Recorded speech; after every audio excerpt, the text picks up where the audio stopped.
The phone buzzed against my palm, its vibration slicing through the stillness of my apartment like a blade. The screen glowed with her name, Lila, and the words that followed hit me like a fist to the gut. Don't call me while I'm on a date with my ex, don't act pathetic. My breath caught, sharp and shallow, as the room tilted. The message wasn't meant for me. It couldn't be. Yet there it was, raw and deliberate, a digital slap I couldn't unsee. My thumb hovered over the screen, trembling, as my heart pounded out a question I wasn't ready to answer. Who was she texting? The apartment felt smaller now, the air thick with the scent of burnt coffee I'd left on the stove. The hum of the refrigerator droned in the background, a mocking reminder of normalcy. I sank onto the couch, the worn fabric rough under my fingertips, and read the message again. Each word carved deeper, stirring a cocktail of disbelief and dread. Lila, my Lila, with her soft laugh and eyes that crinkled when she smiled. Was she on a date? With her ex? The guy she'd called toxic 100 times? My mind raced, replaying every moment we'd shared over the past 3 months, searching for cracks I'd missed. It started with small things. She'd been distant lately, her texts shorter, her excuses flimsier. Last week, she'd canceled our dinner plans, claiming a work emergency, but her phone's location pinged at a bar downtown. I'd brushed it off. Trust, I told myself, was the foundation of us. But now, staring at her words, that trust felt like a house built on sand.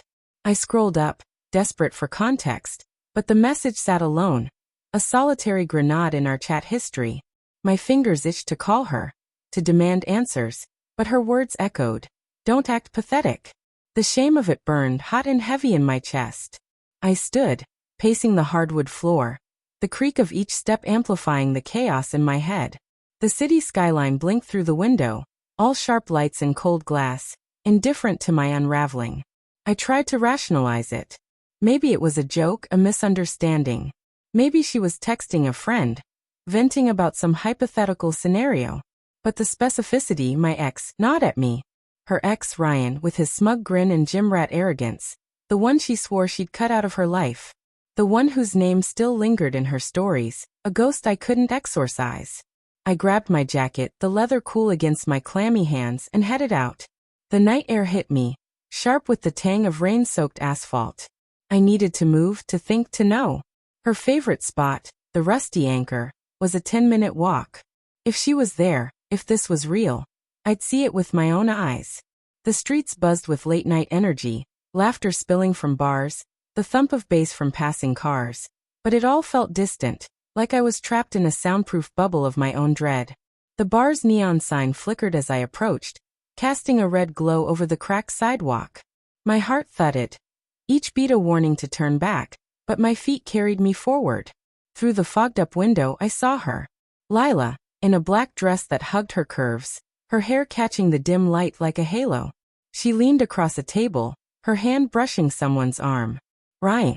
His broad shoulders and easy smirk were unmistakable. My stomach churned, bow rising as I watched her laugh, her head tilting the way it did when she was charmed. The way she used to tilt it for me. I stood frozen, the cold seeping through my jacket, as fragments of our life together flashed in my mind. The late-night talks on my balcony, her bare feet tucked under my legs. The way she'd hum off-key while cooking pancakes. The promises we'd whispered, always honest, always us. Had it all been a lie? Or had I been too blind to see the truth? I wanted to storm in, to confront her, but my legs felt like lead. What would I even say? Why are you doing this? How could you? The questions tangled in my throat, suffocating me. Instead, I pulled out my phone and typed, "Hey, where are you?" My thumb hesitated over the send button, fear and fury wrestling inside me. If I sent it, she'd know I was onto her. If I didn't, I'd stay in this limbo, doubting everything. I hit send.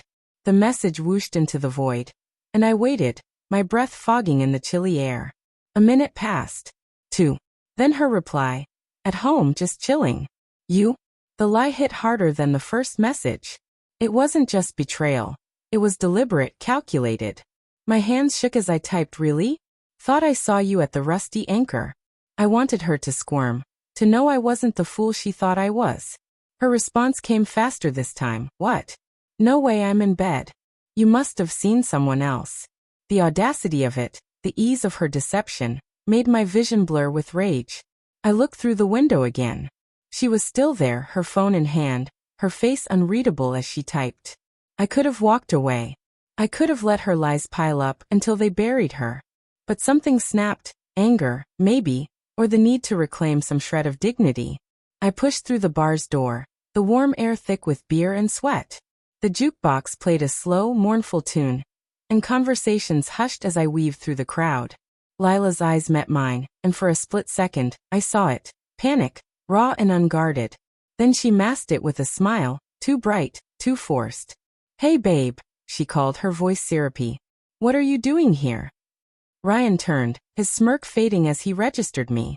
The air between us crackled, heavy with unspoken truths. "Thought I'd surprise you," I said, my voice steady despite the storm inside. "Since you're at home, right?" Her smile faltered, just for a moment, but it was enough. The truth was a wound, and I just ripped it open. She stood, her chair scraping against the floor. "Let's talk outside," she said, her tone clipped. Ryan stayed silent, his eyes darting between us, a predator sizing up a threat. I followed her out, the night air biting at my skin again. She spun to face me, her expression a mix of defiance and guilt. "You're spying on me?" she hissed, crossing her arms. "That's low, Ethan. Lower than lying about being on a date with your ex?" I shot back. The words tasted bitter, but they felt good, like lancing a boil. "I saw the text, Lila. The one you sent to someone else. Don't call me while I'm on a date with my ex. Who was it for?" Her face crumpled, just for a second, before she rebuilt her defenses. "It was a mistake," she said, her voice softer now, pleading. "I was venting to a friend, joking about old times. It didn't mean anything." "Then why lie about being here?" I pressed, stepping closer. Her perfume, the one I loved, felt like a betrayal now. Why meet him at all? She looked away, her jaw tight. Ryan reached out. "He's going through stuff." I felt bad. "It's not what you think." But it was. The way she avoided my eyes, the way her voice trembled, it screamed guilt. I wanted to believe her, to cling to the version of her I'd loved, but the evidence was suffocating. "You're lying," I said, my voice breaking. "And you know what's worse? You think I'm too pathetic to call you out on it." Her eyes flashed, a mix of anger and shame. "I never said that." "You didn't have to," I whispered. The weight of it all, her lies, my trust, our future, crashed down. I turned to leave, but her hand grabbed mine, desperate. "Ethan, wait.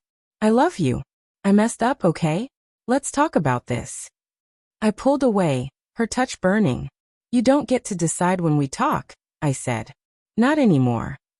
As I walked into the night, her voice called after me, but it was drowned out by the city's pulse. The truth was out, jagged and raw, but it wasn't the end.